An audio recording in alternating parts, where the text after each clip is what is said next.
The classroom went silent as Mr. Bradley Whitmore slammed a thick exam paper onto the desk of Malik Henderson, the only black student in his elite academy. "Let's see if your so-called genius still shines without someone helping you," he sneered, pacing before the stunned class. Laughter rippled through the room. Quiet, nervous, the kind that cuts deeper than words. Malik kept his head down, his pencil trembling between his fingers. He was only 11, but his mind worked faster than most adults. Still, he whispered under his breath, "God, give me strength not to cry but to stand." Mr. Whitmore leaned closer, voice dripping with contempt. "You don't belong here, boy. Let's see how long your little miracle lasts." Malik's calm eyes lifted, meeting his teacher's glare.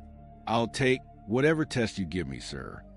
For a moment, that courage filled a room like thunder, the sound of quiet defiance against injustice.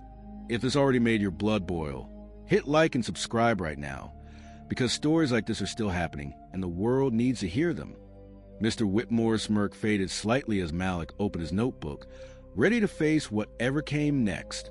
That evening, the light in their small apartment flickered as Malik Henderson sat at the worn kitchen table, homework spread before him. His grandmother, Imani, moved quietly behind him, humming an old gospel tune as she stirred a pot of soup. The smell of lentils and cornbread filled the room, warmth that felt nothing like the cold halls of his school. "You're quiet tonight, baby," she said gently. "Something happened?" Malik hesitated, then sighed. "He gave me a test, Grandma. Harder than anything we've learned. He wants me to fail." Imani stopped stirring. Her eyes, tired but fierce, met his. "Then you show him what happens when God stands beside you," she said. "Let that man see what faith and hard work look like." Malik smiled faintly. "But what if I can't?" She walked over, placed a rough, loving hand on his shoulder. "You can, because you're not alone. You got your mind, your heart, and your Lord." Outside, city lights blinked through the cracked window, a reminder of a world that doubted him. Inside, a grandmother's faith built an armor stronger than hate. The next morning, Malik walked into class with his head held high. Mr. Bradley Whitmore was already waiting, arms crossed, a cruel smile on his face. "Class," he announced, "today's test will be special. Our young prodigy here will take a separate exam, one written for university students." A few students gasped. Others whispered. Malik's stomach turned, but he said nothing. Sarah, the only classmate who ever smiled at him, whispered, "That's not fair." "Mr." Whitmore's voice cracked like a whip. "Do you want to join him, Miss Parker?" Malik's fingers clenched around his pencil. He knew this wasn't about intelligence. It was about humiliation, about power. When the bell rang, Mr. Whitmore dropped a thick packet of questions on Malik's desk. 20 problems, he said. "You have 2 hours. Fail this, and I'll make sure your scholarship ends today." Malik stared at the first page. The symbols blurred. Calculus, geometry, things far beyond his grade. For a moment, he almost broke. Then he remembered his grandmother's voice. "You're not alone. You got your mind, your heart, and your Lord." He straightened his back, lifted his pencil, and whispered, "All right, God, let's do this together." The clock started ticking. The battle had begun. If this happened right in front of you, what would you do? Tell me in the comments. I read every one. And if you want justice as much as I do, hit subscribe. The classroom was silent, except for the ticking clock. Mr. Bradley Whitmore sat in the corner, arms folded, watching every move Malik made. Malik's hand shook at first, equations dancing like storms across the page. But as minutes passed, his fear began to fade. Each number aligned, each formula connected. The chaos turned into rhythm, a song only his mind could hear. He stopped for a moment, whispered a quiet prayer. "God, guide my hands." Something shifted. The panic melted into focus. His pencil moved faster, precise, confident, unstoppable. Mr. Whitmore frowned, leaning closer, expecting mistakes. But Malik's answers were flawless, each solution written with calm precision.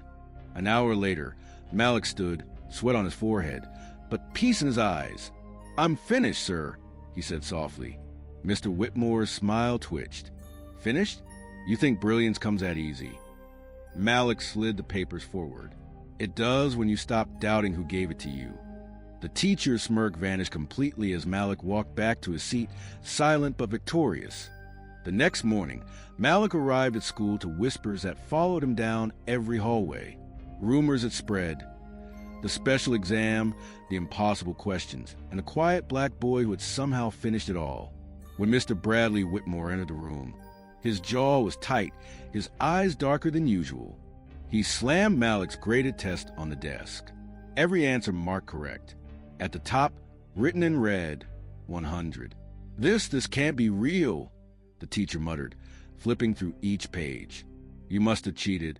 Someone helped you. Malik's voice stayed steady. You watched me the whole time, sir. Who could have helped me? For the first time, the students around them started whispering in Malik's favor. Sarah stood up. We all saw Mr. Whitmore. He didn't cheat. The teacher's face flushed. Enough, he shouted. But it was too late. The truth had left his control. By the end of the day, the principal had called Malik into the office. An internal review was being opened. The board wanted the exam. And suddenly, what was meant to destroy Malik was now exposing the man who set the trap. Faith had turned offense into justice. Within a week, the truth spread to the entire school. The investigation confirmed what Malik already knew. The exam had been taken straight from a university-level mathematics book. And yet, every answer was perfect. The board summoned Mr. Bradley Whitmore for questioning. Teachers whispered. Students watched. The man who'd once walked the halls like a king now stood trembling before his own superiors. Why would you assign this to an 11-year-old? The principal asked coldly. Mr. Whitmore had no defense. His arrogance finally cracked. Malik sat quietly in the back of the room, beside his grandmother, Imani, her hand gently resting over his. When the verdict came, it was swift. Mr. Whitmore, you are hereby terminated for discrimination, misconduct, and academic malpractice. The room fell silent. Malik didn't smile. He simply lowered his head in silent prayer. Imani whispered, You see, baby, when they come against you, God fights louder. Days later, the academy offered Malik a scholarship that covered his entire future. The same halls that once felt cold now echoed with respect. And even those who once looked down on him now saw what real brilliance and faith looked like. That night, the apartment was quiet except for the soft hum of a radio gospel tune. Malik Henderson sat beside his grandmother Imani, both of them holding hands, the weight of the past weeks finally lifting. You proud of me, Grandma? He asked softly. Imani smiled, her tired eyes glowing. Baby, I've always been proud.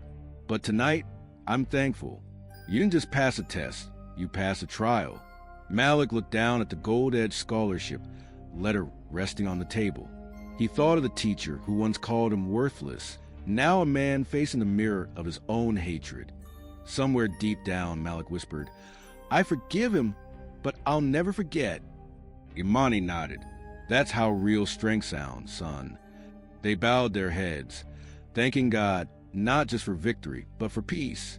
Because sometimes justice isn't loud, it's quiet, calm, and divine. If you believe this should never happen again, share this now. And to my USA, UK, and Canadian viewers, your voice is power.